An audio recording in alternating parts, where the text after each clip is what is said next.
Hey guys, it's Frank. Welcome back to my channel. Finding a career or finding even a job doesn't always come that easily, especially in this modern era when, there's such a high demand of applicants, graduates, people who are searching for work right after school, and in the midst of the pandemic and even a recession at this period, it makes things that much harder. So I came across this video that I really want to watch with you guys. It's titled Calgary Job Hunters Face Competitive Market Disconnects with Employers Amid Ongoing Search. How about this, guys? If you like what you're hearing so far, give this video a good old smash because we are approaching 3,000 subscribers, and it's still, to this day, I still can't believe why even 100 of you guys even subscribe. But I'm very blessed that each and every one of you who have watched this. And now, without blabbering anymore, let's react to this video.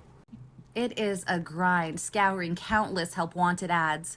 Spirit River is a recent university graduate with a Bachelor of Arts in Policy Studies. Was student president for 2 terms. I also co-created a social innovation project called Otapiaki. But despite his skill set, the 70-plus jobs he's applied for haven't even landed him a second interview.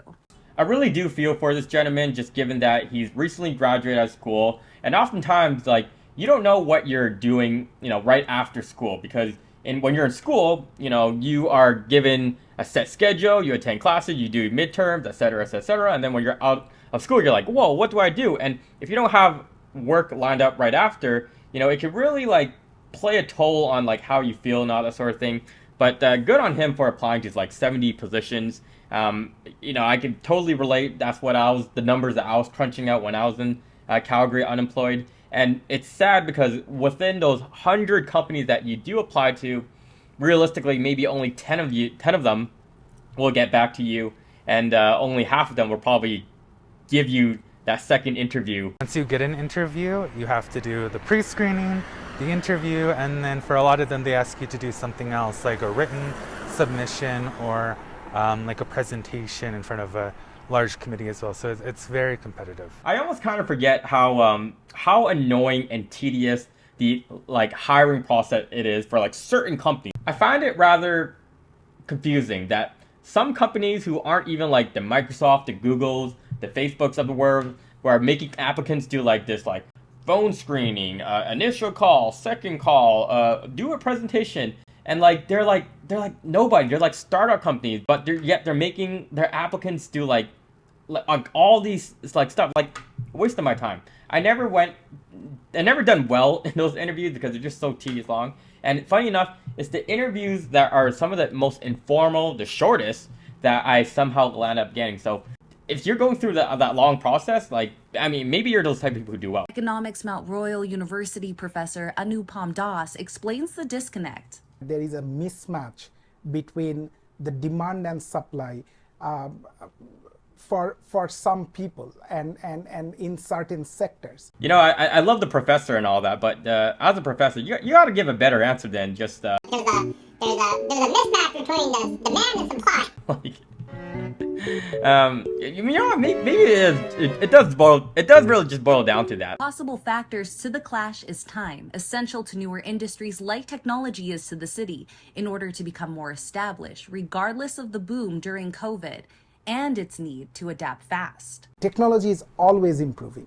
Technology sector is, in the long run, it's always growing, even though there are certain short-term variations. With technology always changing at such a rapid pace, it's to your best interest to keep up with the latest trend, what's going on in the market. And you might think that's homework or something, but oftentimes just doing your regular job, as long as you can get into that role, naturally you're almost forced to keep up with certain trends by just either being part of meetings, talking to some of your colleagues. You're forced to kind of just learn what's going on. But I say your competitive advantage will then be to learn some of those things on outside of your time. So say you're in the tech space of say cybersecurity, for example, and you naturally will probably just learn a few things. Actually, not just a few things, a lot of things on the job. But you want to take it to the next level and career advance.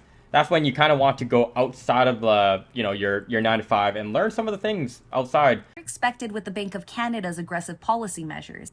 Growing, even though there are certain short-term variations. Higher unemployment rates are expected with the Bank of Canada's aggressive policy measures, increasing interest rates to fight inflation.